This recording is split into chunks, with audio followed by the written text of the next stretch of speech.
E aí, meus amigos, tudo bem?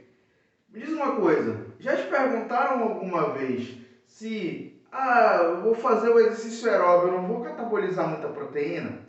Ou eu vou fazer o exercício aeróbio porque ele queima mais gordura? Ou então, eu vou fazer o exercício aeróbio para eu poupar carboidrato?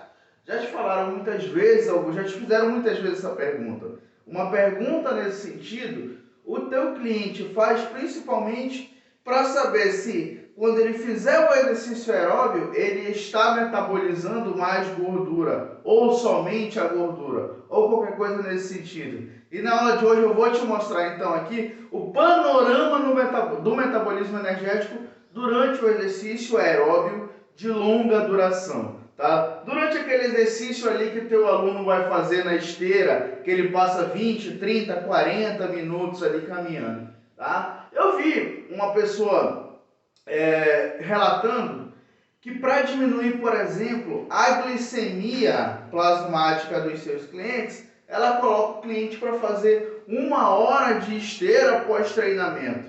Beleza, nada contra. Mas será que há realmente essa necessidade? Tem pessoas que gostam e aí você vai lá e deixa a pessoa fazer. Agora aquelas pessoas que não gostam, será que eu tenho que, para aumentar essa degradação de glicose e regulação da glicemia plasmática, preciso fazer o exercício com tanto tempo? Enfim, a gente vai verificar tudo isso aqui na aula de hoje. Então fica comigo. Eu sou o professor Agnello Weber e você está na Escola de Fisiologia. Beleza? Vamos começar por aqui. É um gráfico muito comum que você encontra aí em diversos livros de fisiologia. E agora eu vou te explicar como é que funciona cada uma dessas partezinhas aqui em uma aula curta, porque se eu demorar demais falando, daqui a pouco o mTOR, o brabo, começa a latir aqui e atrapalha tudo. Beleza? Então olha aqui então, percentual do substrato energético utilizado durante o exercício e o tempo de cada exercício. Você obviamente já viu, se não viu, está vendo agora, que no início do exercício físico nós utilizamos principalmente a creatina como fonte de energia. Só que eu falo no início, é muito no início mesmo. Aqui em torno de 10 segundos, 15 segundos no máximo você está utilizando mais creatina. Depois disso, pessoal, o estoque de creatina no músculo ele começa a diminuir significativamente. E aí você, para prolongar o exercício, você vai utilizar a glicose.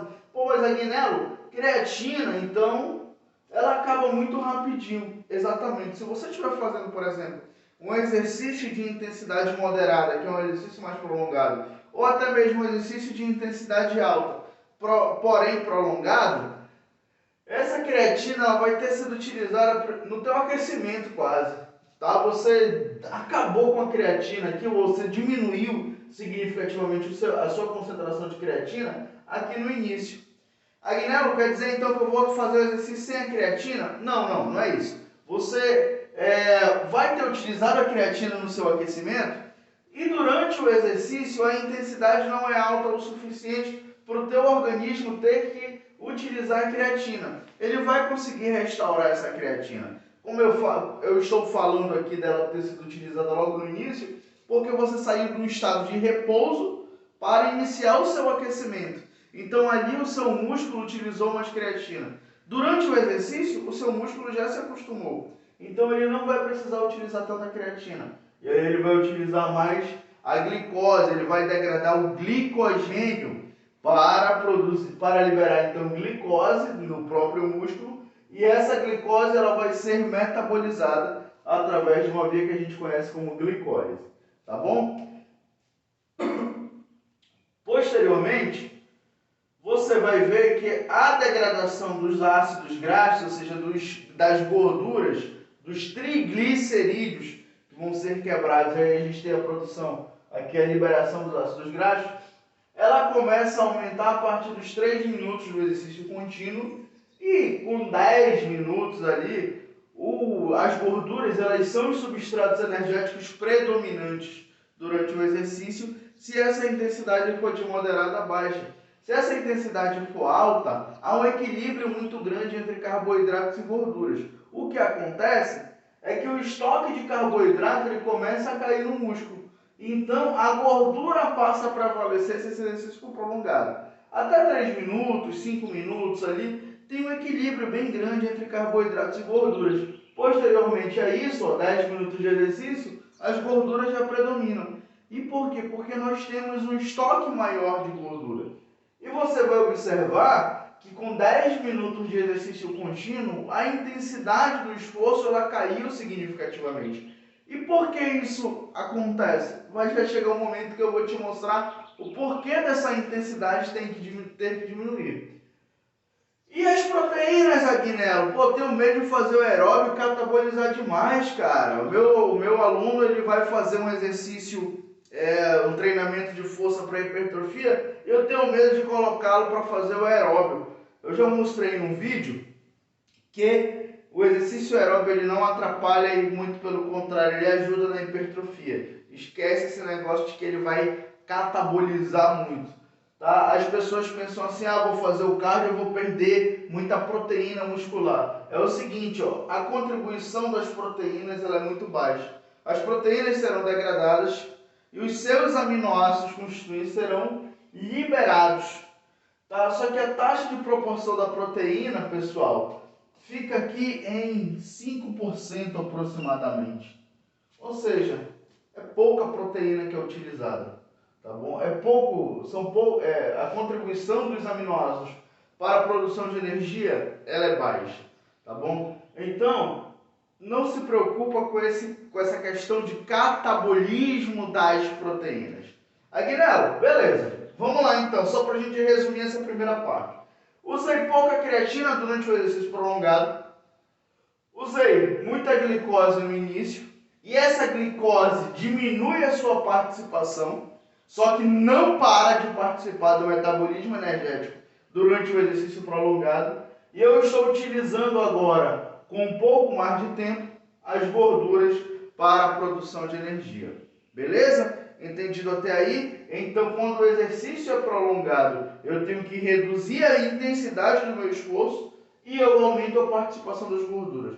Mas por que há essa modificação ali no substrato energético a ser utilizado? Aí agora você vem olhar isso aqui.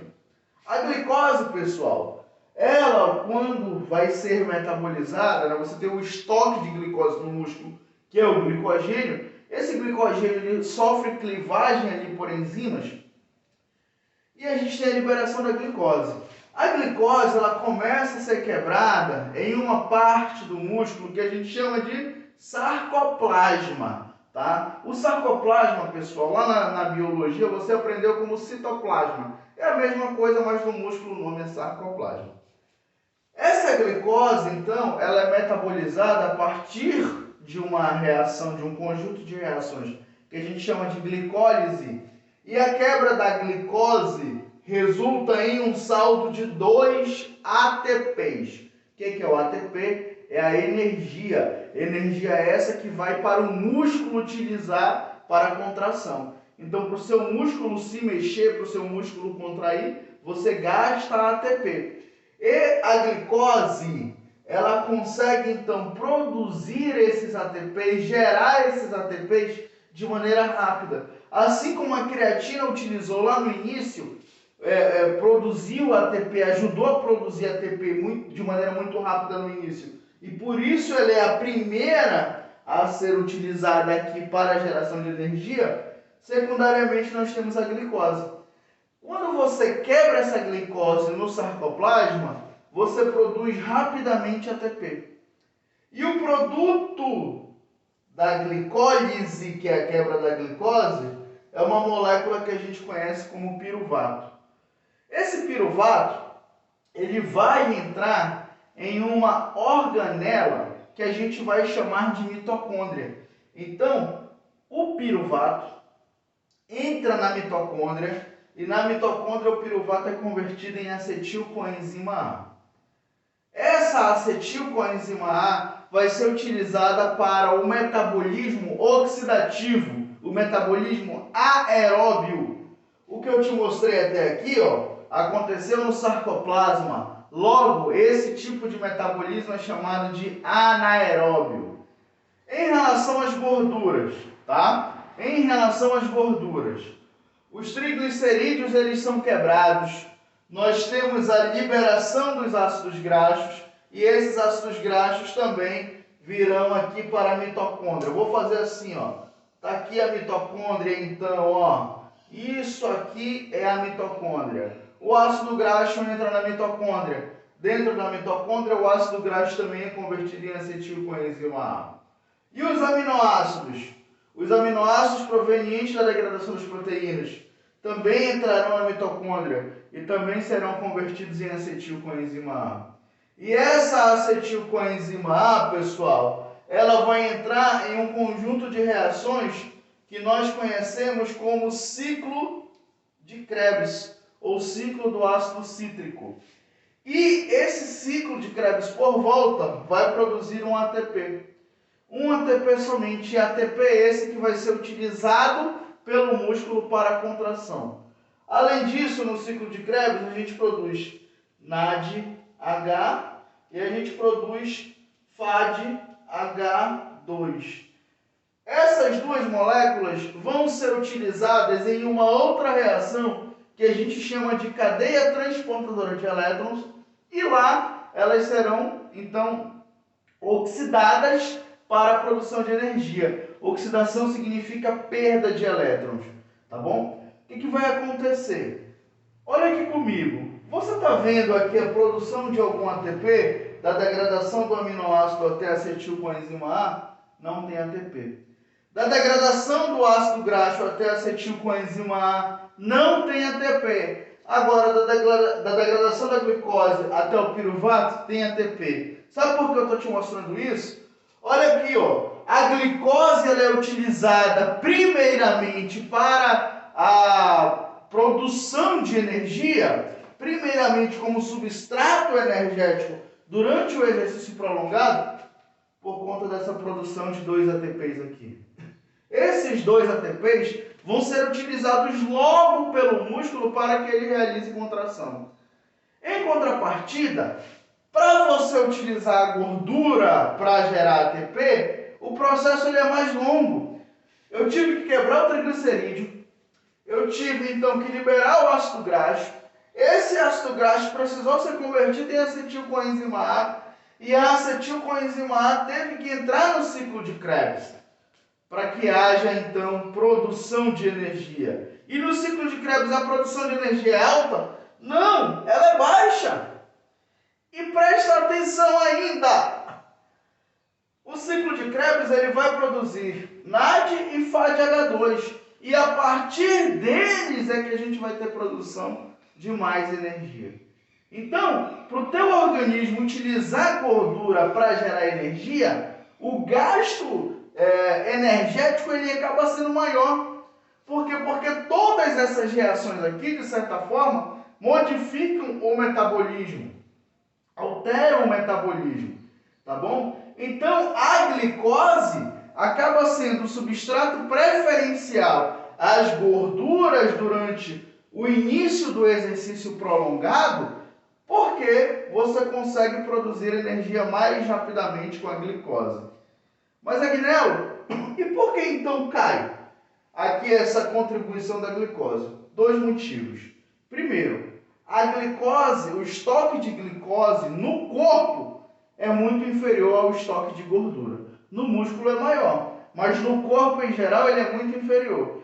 Então, o seu corpo, durante a prática de exercícios, ele começa a tentar se preservar de um catabolismo severo.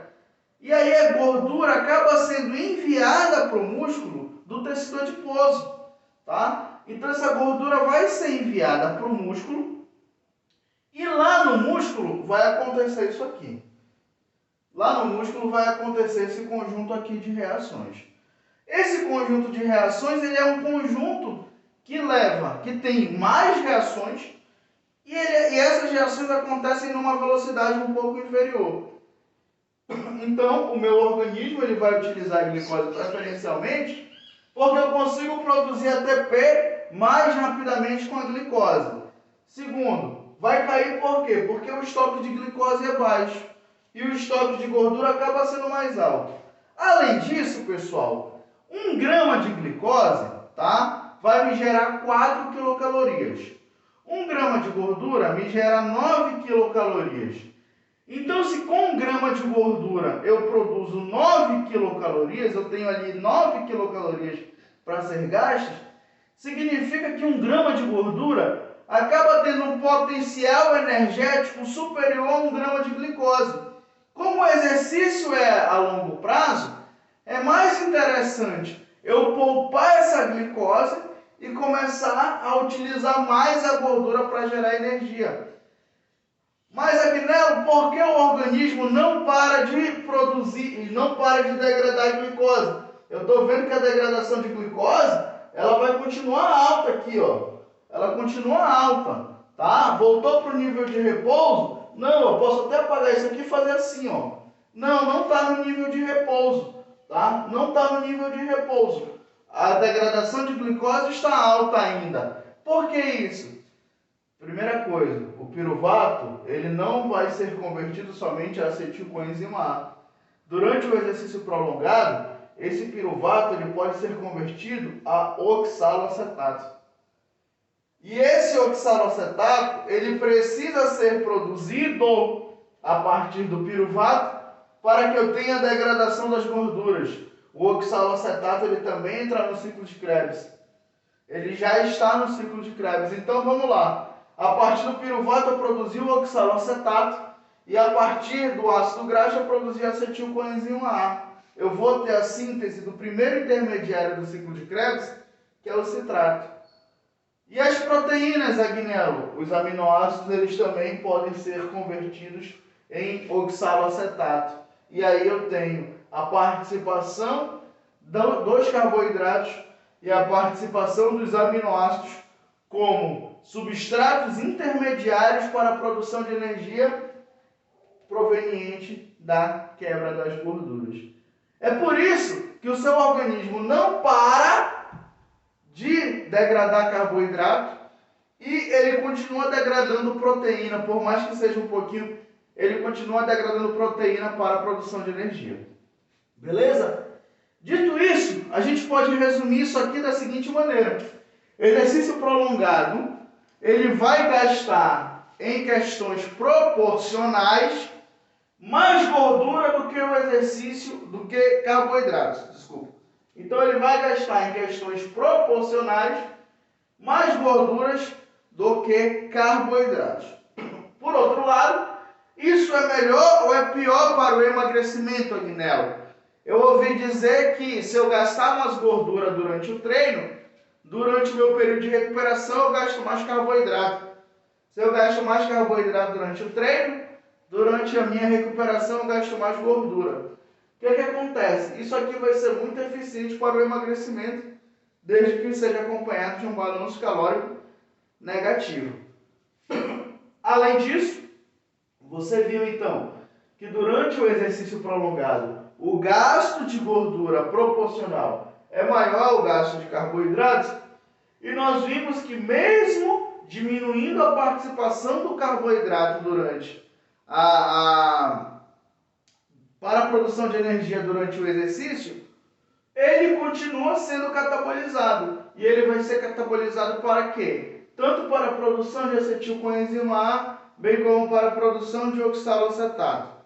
Degradação dos aminoácidos contribui muito pouco para a produção de energia, mas contribui, e essa é uma contribuição muito importante, tanto para a produção de acetilcoenzima A, bem como para a produção de oxaloacetato, assim como outros intermediários aqui do ciclo de Krebs, que é um conjunto de reações que tem uma pancada de moléculas aqui dentro desse ciclo. Beleza? Esse vídeo foi útil para você? Se ele foi, faz o seguinte, curte ele aqui embaixo, se inscreve no canal, ativa as notificações.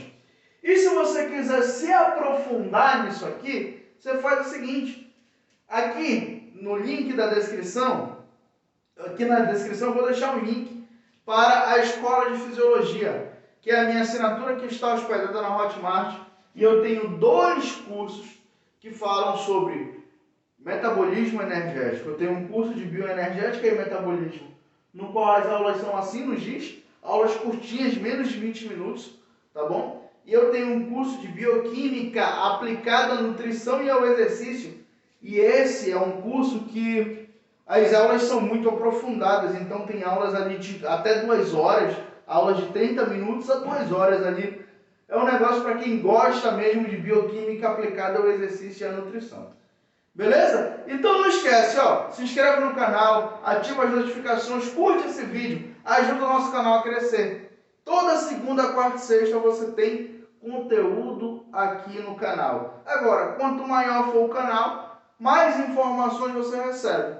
Beleza? Um grande abraço então